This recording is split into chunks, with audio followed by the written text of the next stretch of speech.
Let's talk bike setup. Safety. The idea of safety is that everything's in good, proper working order and that you can trust your bike. My safety checklist includes tire pressures, spoke tensions, fork and shock air pressures, and then I do a double check of critical items to make sure that they are somewhat securely torqued. Control. The first part of control is contact patch on the ground. Be sure to run enough tire pressure that inputs get translated into results. Let's move on to another big one, suspension. The most important thing is to set the correct sag.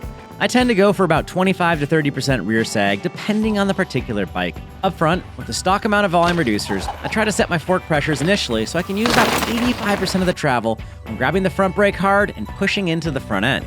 Now, adjusting the angles of the controls in your handlebars is solidly a personal preference. The famous Frenchies all run their levers pointed up to the sky. The devil-worshipping BMXers run levers pointing directly down to their deity of choice. I prefer my controls somewhere in the middle, in a fairly neutral position. Now, comfort. Saddle positioning is a very personal thing. I've always gone with the perfectly level angle, and that's been a great compromise. Grip choice. It matters. These are cheap, and it's worth trying a few different pairs.